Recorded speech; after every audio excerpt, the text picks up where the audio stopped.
नमस्कार साथियों, polity vision में आपका स्वागत है। आज का हमारा टॉपिक है हाई कोर्ट। हाई कोर्ट विभिन्न राज्यों में होते हैं और सुप्रीम कोर्ट पूरे देश का एक होता है। यानी भारत का सुप्रीम कोर्ट दिल्ली में स्थित है और इसकी ब्रांच को कहीं भी शिफ्ट किया जा सकता है। और हाई कोर्ट की बात करें तो वर्तमान में हाई कोर्ट 25 है। तो हाई कोर्ट के बारे में संविधान के भाग किसमें उल्लेख किया गया है, अनुच्छेद क्या है, हाई कोर्ट को क्या क्या अधिकारिता यानी क्षेत्राधिकार मिले हुए हैं और हाई कोर्ट के जो जजेज हैं इनकी नियुक्ति कैसे होती है, तो इसके बारे में हम आज बात करेंगे। तो सबसे पहले देखते हैं कि हाई कोर्ट का उल्लेख किसमें किया गया है। संविधान के 22 भाग हैं, भाग 22 है। इनमें से छठे भाग में उच्च न्यायालय का उल्लेख किया गया है। छठे भाग के अनुच्छेद 214 से लेके 232 तक उच्च न्यायालयों का उल्लेख किया गया है। 214 में लिखा हुआ है कि प्रत्येक राज्य का एक उच्च न्यायालय होगा, यानी हाई कोर्ट होगा। राज्यों में एक हाई कोर्ट होगा, इसका उल्लेख किया गया है अनुच्छेद 214 में। तो प्रत्येक राज्य में हो सकता है या दो राज्यों का एक हाई कोर्ट भी हो सकता है। यूटीज में भी ऐसा हो सकता है, 2 यूटीज 3 यूटी यानी केंद्र शासित या संघ शासित जो प्रदेश है, 2 प्रदेशों का या 3 प्रदेशों का एक उच्च न्यायालय हो सकता है, या किसी राज्य के साथ केंद्र शासित प्रदेशों को जोड़ दिया जाए यानी उनकी अधिकारिता उस उच्च न्यायालय में ही आए। तो इसका उल्लेख किया गया है 214 में, यानी प्रत्येक राज्य का एक उच्च न्यायालय होगा। 230 में लिखा हुआ है कि संसद कानून बनाकर, संसद कानून का निर्माण यानी विधि बनाकर 2 या 2 से अधिक राज्यों का संयुक्त एक हाई कोर्ट की स्थापना कर सकती है। यानी 2 या 2 से अधिक, 2 या 2 से अधिक राज्यों का एक हाई कोर्ट हो सकता है। इसका उल्लेख किया गया है अनुच्छेद 230 में। आगे है अनुच्छेद 231 में उल्लेख किया गया है कि संसद कानून बना के संसद विधि के द्वारा यूटी जो संघ शासित प्रदेश है, हाई कोर्ट की जो अधिकारिता है इसका विस्तार यूटी तक कर सकती है। इसका उल्लेख किया गया है। हाई कोर्ट की अगर बात करें तो राज्य में, जैसे देश में सुप्रीम कोर्ट या सर्वोच्च न्यायालय सबसे बड़ा न्यायालय होता है, वैसे ही किसी भी राज्य में सबसे बड़ा न्यायालय हाई कोर्ट होता है, यानी उच्च न्यायालय होता है। उच्च न्यायालय के अंडर में सेशन कोर्ट है, छोटे जितने भी सत्र न्यायालय आते हैं वो सारे न्यायालय उच्च न्यायालय के अंडर में आते हैं और इनके निर्णयों के विरुद्ध अपील उच्च न्यायालय को सुनने का अधिकार दिया गया है। या ये कह सकते हैं कि उच्च न्यायालय की जो अधिकारिता है वो अधिकारिता का विस्तार इनके अंडर में, यानी ये सारे उसकी अधिकारिता के अंडर में आते हैं। आगे है अनुच्छेद 323A और 323B में दिया गया है कि न्यायाधिकरण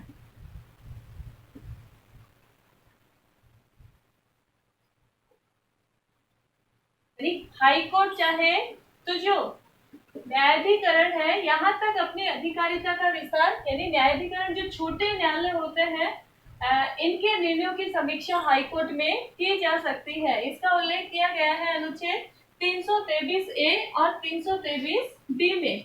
आगे देखते हैं सर्वोच्च न्यायालय का गठन किस प्रकार होता है।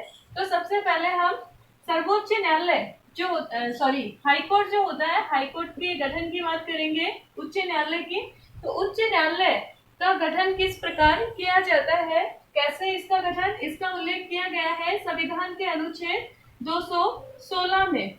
216 में गठन का प्रावधान किया गया है कि प्रत्येक राज्य का एक हाई कोर्ट होगा या 2 से अधिक राज्यों का भी एक हाई कोर्ट हो सकता है। अब हाई कोर्ट की स्थापना कर दी जाती है, उसके बाद जो इसमें न्यायाधीश होते हैं, यानी न्यायाधीशों की नियुक्ति किस प्रकार की जाएगी। तो हाई कोर्ट के बारे में तो लिखा हुआ है कि राष्ट्रपति के द्वारा निर्धारित किए जाते हैं और हाई कोर्ट के लिए एक मुख्य न्यायाधीश होगा, एक तो मुख्य न्यायाधीश व अन्य न्यायाधीश जो संसद या राष्ट्रपति के द्वारा न्यायाधीश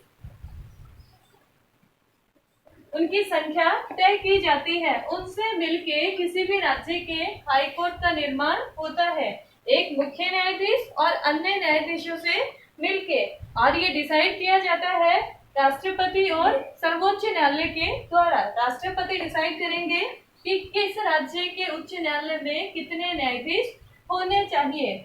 न्यायाधीशों के मामले में राज्य के उच्च न्यायालय की बात करें तो कितने न्यायाधीश होंगे, इसके बारे में संविधान मौन है। संविधान में लिखा हुआ नहीं है कि कौन से राज्य में कितने न्यायाधीश होने चाहिए। हमारे राजस्थान की अगर बात करें तो राजस्थान में जब हाईकोर्ट की स्थापना हुई थी 1949 में, राजस्थान का हाईकोर्ट जोधपुर में है और इसकी ब्रांच है जयपुर में।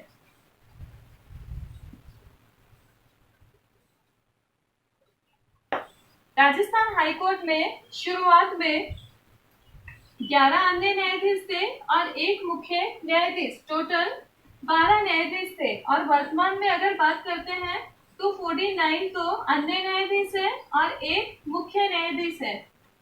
50 न्यायाधीश है राजस्थान के हाई कोर्ट में। ऐसे सभी राज्यों के हाई कोर्ट में न्यायाधीशों की संख्या अलग अलग होती है और ये राष्ट्रपति के द्वारा निर्धारित की जाती है। राजस्थान का हाई कोर्ट जोधपुर में है और प्रथम राजस्थान के हाई कोर्ट के मुख्य न्यायाधीश या सीधे कह सकते हैं चीफ जस्टिस थे कमलकांत वर्मा, ये प्रथम थे। और वर्तमान में बात करें तो राजस्थान के मुख्य न्यायाधीश है वर्तमान में इंद्रजीत महांती, ये वर्तमान में राजस्थान के मुख्य न्यायाधीश हैं। अब इसके कार्यभार में वृद्धि हो जाती है या बहुत सारे कार्य पहले के कार्य पेंडिंग रहते हैं तो इसका उल्लेख किया गया है अनुच्छेद 224 में कहा गया है अगर कार्यभार बढ़ जाता है या बकाया कार्यों को निपटाने के लिए राष्ट्रपति न्यायाधीशों की ओर नियुक्ति कर सकते हैं कुछ समय के लिए, 2 वर्ष के लिए, या जब तक ये कार्य समाप्त यानी कंप्लीट नहीं हो जाते तब तक अन्य न्यायाधीशों की नियुक्ति कर सकते हैं। अन्य न्यायाधीश कौन होंगे, जो सेवानिवृत्त उच्च न्यायालय से सेवानिवृत्त हो गए हैं उनको भी ये बुला सकते हैं। जब वो न्यायाधीश के पद पर रहेंगे तो जो न्यायाधीश के पद पर रहते हैं तो पूरी जो फैसिलिटी है वो उनको प्रोवाइड की जाएगी, वेतन भत्ते सब कुछ दिए जाएंगे। अब आगे देखते हैं अनुच्छेद 217 में न्यायाधीशों की नियुक्ति का उल्लेख किया गया है कि न्यायाधीशों की राज्य के उच्च न्यायालय के न्यायाधीशों की नियुक्ति किसके द्वारा की जाएगी। तो राज्य के न्यायाधीशों की नियुक्ति के लिए कॉलेजियम बनाया जाता है, उसमें राष्ट्रपति होते हैं और वो राष्ट्रपति हमारे जो देश के मुख्य न्यायाधीश है, सर्वोच्च न्यायालय के मुख्य न्यायाधीश होते हैं। इसके अलावा जिस राज्य में न्यायाधीश को नियुक्त किया जा रहा है उस राज्य के राज्यपाल से भी परामर्श लिया जाता है। ये तो मुख्य न्यायाधीश के लिए, और अन्य न्यायाधीशों की नियुक्ति करनी है तो उस राज्य के मुख्य न्यायाधीश से भी परामर्श लिया जाएगा, उसके बाद न्यायाधीशों की नियुक्ति की जाएगी। तो न्यायाधीशों की नियुक्ति के बारे में अनुच्छेद 217 में उल्लेख किया गया है। तो राष्ट्रपति के द्वारा और कॉलेजियम व्यवस्था बनाई गई है, उस कॉलेजियम के द्वारा न्यायाधीशों की नियुक्ति की जाती है। योग्यताओं की बात करते हैं। उच्च न्यायालय का न्यायाधीश बनने के लिए क्या क्या योग्यताएं होनी चाहिए, तो इनका उल्लेख किया गया है संविधान के अनुच्छेद 217 सब क्लोज 2 में। तो राजस्थान या किसी भी न्यायालय का यानी उच्च न्यायालय का न्यायाधीश बनने के लिए निम्न योग्यताएं हो, इसका उल्लेख किया गया है 217 में। भारत का नागरिक हो, यानी न्यायाधीश बनने के लिए भारत का नागरिक होना आवश्यक है। भारत में ऐसी कई सर्विसेज है जिनमें जो पड़ोसी देश है वो भी उनके नागरिक भी अप्लाई कर सकते हैं, लेकिन न्यायाधीश बनने के लिए भारत का नागरिक होना अनिवार्य रूप से है। दूसरी है कम से कम 10 वर्ष तक भारत के किसी भी राज्य क्षेत्र में न्यायिक कार्य किया हो या न्यायिक पद पर रहा हो। भारत के किसी भी राज्य क्षेत्र में हो सकता है 10 वर्ष तक। फिर कह सकते हैं अगली है 10 वर्ष तक 2 या 2 से अधिक हाईकोर्ट में अधिवक्ता रहा हो, यानी 10 वर्षों तक अधिवक्ता रहा हो या 10 वर्षों तक किसी न्यायिक पद पे रहा हो और भारत का नागरिक हो, तो ऐसे व्यक्ति को उच्च न्यायालय का न्यायाधीश बनाया जा सकता है। अब इनकी शपथ का उल्लेख किया गया है अनुच्छेद 219 में। तो उच्च न्यायालय के जो न्यायाधीश होते हैं इनको शपथ राज्यपाल संबंधित राज्य के राज्यपाल के द्वारा दिलवाई जाती है और राज्यपाल किसी व्यक्ति को नियुक्त भी कर सकते हैं शपथ दिलवाने के लिए। तो राज्यपाल के द्वारा नियुक्त व्यक्ति के द्वारा या फिर राज्यपाल के द्वारा उच्च न्यायालय के न्यायाधीशों को शपथ दिलवाई जाती है और शपथ का उल्लेख किया गया है 219 में। अब इनको किस तरह की शपथ दिलवाई जाती है इसका उल्लेख किया गया है संविधान की 3री अनुसूची। 12 अनुसूचियां हैं, तो 3री अनुसूची में इसका उल्लेख किया गया है कि एक न्यायाधीश को कैसी शपथ लेनी है। कर्तव्य पालन और निष्ठा की शपथ इनको दिलवाई जाती है। इनका कार्यकाल होता है, कार्यकाल के लिए ये नहीं होता है 10 वर्ष का या 15 वर्ष का इनका कार्यकाल हो। इनके कार्यकाल की मैक्सिमम एज होती है, जैसे सुप्रीम कोर्ट का न्यायाधीश 65 ईयर होते ही रिटायरमेंट ले लेता है, वैसे ही हाई कोर्ट का न्यायाधीश 62 ईयर यानी 62 साल का होते ही वो सेवानिवृत्त हो जाता है। और सेवानिवृत्त होने के बाद अगर राष्ट्रपति के द्वारा किसी न्यायालय में बुलाया जाता है तो ही वो कार्य करेगा, वरना नहीं कर सकता है। स्थानांतरण की बात करें यानी ट्रांसफर किसके द्वारा किए जाते हैं, इनके ट्रांसफर कर सकते हैं एक राज्य से दूसरे राज्य में, तो ये राष्ट्रपति के द्वारा किए जाते हैं। और राष्ट्रपति भारत के जो मुख्य न्यायाधीश होते हैं इनके परामर्श के बिना ट्रांसफर नहीं कर सकते हैं, इनसे परामर्श करना आवश्यक होता है। और भारत के जो मुख्य न्यायाधीश होते हैं वो सर्वोच्च न्यायालय के ही 4 वरिष्ठतम न्यायाधीशों से परामर्श लेते हैं और जिस न्यायालय का वो जहां से ट्रांसफर किया जा रहा है उस हाईकोर्ट के मुख्य न्यायाधीश से और जहां ट्रांसफर किया जा रहा है उस हाईकोर्ट के मुख्य न्यायाधीश से भी परामर्श लेते हैं। अब आगे देखते हैं वेतन भत्ते। संविधान के अनुच्छेद 221 में हाईकोर्ट के न्यायाधीशों के वेतन भत्तों का उल्लेख किया गया है। वेतन भत्तों की बात करें तो हाईकोर्ट के जो न्यायाधीश हैं इनको वेतन भत्ते तो राज्य की संचित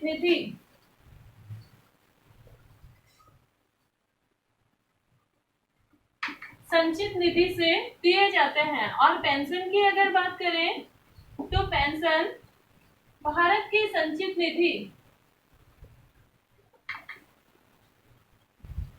निधि से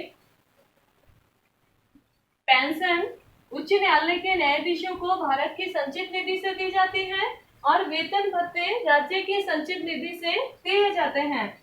हाईकोर्ट का जो मुख्य न्यायाधीश होता है यानी चीफ जस्टिस जो होता है उसका वेतन है 2016 में 7वां वेतन आयोग लागू हो गया था।